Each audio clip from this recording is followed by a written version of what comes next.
ნუ აქ არის მე მგონი ერთი მნიშვნელოვანი რამ, რომ სხვებთან შედარებით პირველ რიგში, რა თქმა უნდა, ყველაზე მეტი პროგრესი ამ ორი მიმართულებით აღინიშნება.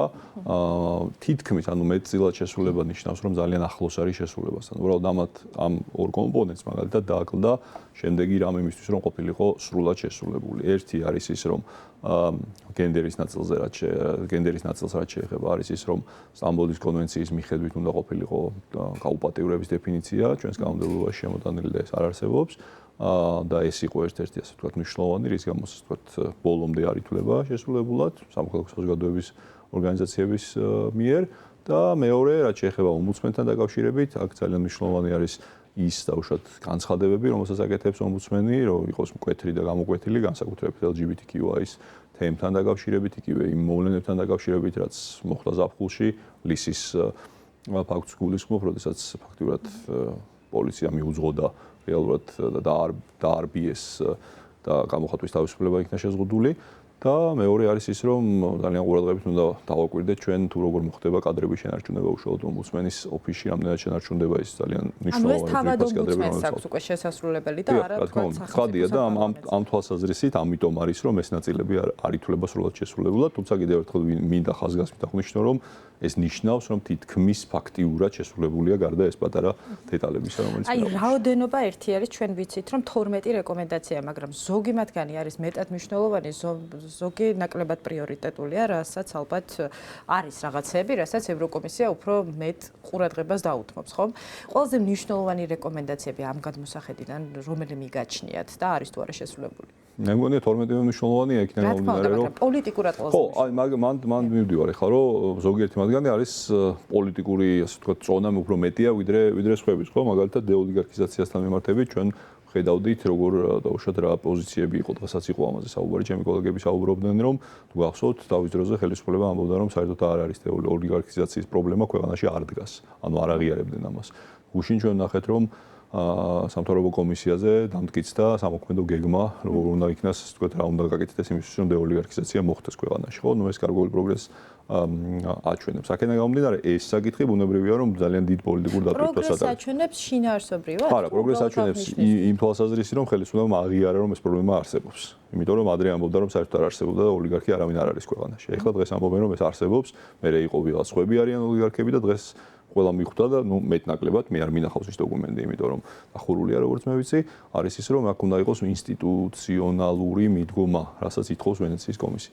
ასე რომ აქედან ანუ დეოლიგარქიზაცია, მართლმსაჯულების რეფორმა ბუნებრივია, ელიტური კორუფციის წინააღმდეგ ბრძოლა ბუნებრივია, ეს არის ის საკითხები, თუ კი ავიღეთ პოლიტიკური წონის თვალსაზრისით, მათ რა თქმა უნდა ბევრად მაღალი წონა აქვთ, ვიდრე აქვთ დაუშვათ შეიძლება კონდეს სხვა საკითხებს, იგივე დაუშვათ გენდერულ ნაწილს თქვათ, ან იგივე ისიც არის გადაწყვეტილებების პროაქტიულ გათვალისწინება საქართველოს კანონმდებლობაში. აი, მართლმსაჯულების სისტემაზე მინდა გკითხოთ, რომელიც ასევე ძალიან ესეთი პრობლემატური საკითხია, იმიტომ რომ ყველა სხვადასხვანაირად ესმოდა პოლიტიკურ მხარეებს ამ მართლმსაჯულების სისტემის რეფორმის აუცილებლობა. რეალურად ის ნაბიჯები გადაიდგა, რასაც ითხოვდა ევროკავშირი. ჩვენ გვახსოვს არა მხოლოდ ევროკავშირის, არამედ სხვა საერთაშორისო პარტნიორების განცხადებებიც, მაგალითად კლანურ მმართველობასთან დაკავშირებით. რამე შეიცვალა ამ მხრიდან? ევროკავშირი რასაც ითხოვდა ბუნებრივია და შეფასება ჩვენ ვიცით, ჩვალედური შეფასება და ეს ნაბიჯები რომ არ არის საკმარისი, ამას ცხადყოფს 22 ივნის ევროკავშირის მიერ წარმოქმნილი ზეპირი ფორმით წარმოქმნილი შეფასება, რომელიც ამბობს, რომ მართლმსაჯულების მიმართულებით უშუალოდ შესრულებულად ეს სრულად შესრულებულად არ ჩაითვლება. თუმცა იუსტიციის უმაღლეს საბჭოში ეს დანიშნა, რომელიც ასე ვთქვათ, მხარდაჭერილი იყო ასევე ოპოზიციური პარტიების მხრიდან, ეს ჩაითვალა როგორც რაღაცა ასე ვთქვათ, სწორი მიმართულებით გადადგმული ნაბიჯი, ნუ შინაარსში ესენი არ შესულან, უბრალოდ ფაქტი აღიქმება როგორც სწორად გადადგმული ნაბიჯი. ნუ ამაზე რა თქმა უნდა სამოქალაქო საზოგადოებაში განსხვავებული აზრი არსებობს, მაგრამ ძალიან ძნელია ახლა ჩაითვალოს ამ შესრულებულად მართლმსაჯულების რეფორმა ქვეყანაში, სადაც ჩვენ გვყავს სისტემაში ორი მოქმედი მოსამართლე, რომელსაც მიმართაც სანქციები მოქმედებს ამერიკის შეერთებული შტატების მხრიდან. აი ამ რეალობაში გვიწევს თავს ჩვენ ცხოვრება. ერთი თვე დარჩა, როგორც ბოლოს გავარკვიეთ, მანამ ვიდრე ევროკომისია კიდევ ერთ რიგ შეფასებას გამოაქვეყნებს. არის თუ არა ეს დრო საკმარისი იმ ცვლილებებისთვის, რომელიც საჭიროა. შეიძლება სრულად ვერ მოხდეს 12 რეკომენდაციის შესრულება, მაგრამ თუმცა პროცესი მაინც დაიძრეს და ესეც დადებითად იყოს ასახული, მაგრამ შესაძლებელია ეს. არის, აქ არის ალბათ რაციონალური მიდგომა და ირაციონალური მიდგომა. თუ გავითვალისწინებთ იმას, რომ საქართველოს ჰქონდა დაახლოებით წელიწადი და 4 თვე იმისთვის, რომ ეს ყველაფერი გაეკეთებინა და აქედან ამოვალთ, ვიტყვით ალბათ რომ არა. მაგრამ მაგრამ თუ გავითვალისწინებთ იმას, რომ რაღაცა ბოლო დღეებია ფაქტიურად, ბოლო საათებია, შეიძლება ითქვას, იმისთვის, რომ მართლაც ისტორიული შანსი ყოველგვარი პათეტიკის გარეშე იქნას გამოყენებული, რეალიზებული, ამის გათვალისწინებით თუ იმე ამას გაიაზრებს, ბუნებრივია რომ შეიძლება რაღაცები გაკეთდეს, მაგრამ ეხლა თუ ესე დავსვათ საკითხს, რომ მართლმსაჯულების რეფორმა მოესწრება თუ არა ერთ თვეში, ბუნებრივია რომ სრულად, ხო, ბუნებრივია რომ ესე არ მოესწრება, იმიტომ რომ აქ ძალიან დიდი დრო არის საჭირო, აქ თავარი არის რამოდენიმე რამ, ხო? ერთი არის პოლიტიკური ნება, ამის ჩვენება რომ ეს გვინდა გავაკეთოთ, მეორე არის რაღაცა ნაბიჯების გადადგმა სწორი მიმართულებით, ანუ სწორი ტრაექტორიის განსაზღვრა, მესამე არის ევროპული ღირებულებების მიმართ ერთგულება და მეოთხე არის ერთიან საგარეო და უსაფრთხოების პოლიტიკასთან საქართველოს საგარეო და უსაფრთხოების პოლიტიკის ასე ვთქვათ ერთიან სისტემაში მოყვანა, თანხმოვედრაში მოყვანა, ასე რომ ამ მიმართულებით თუ იქნება გადადგმული ნაბიჯები, მე ვფიქრობ, შესაძლებელია რაღაც მცირე გაკეთდეს, მაგრამ ის რომ ეხლა 12 პუნქტი ბოლომდე იქნება მიყვანილი და სრულად შესრულებული, ამის ილუზია ალბათ არ უნდა გქონდეს.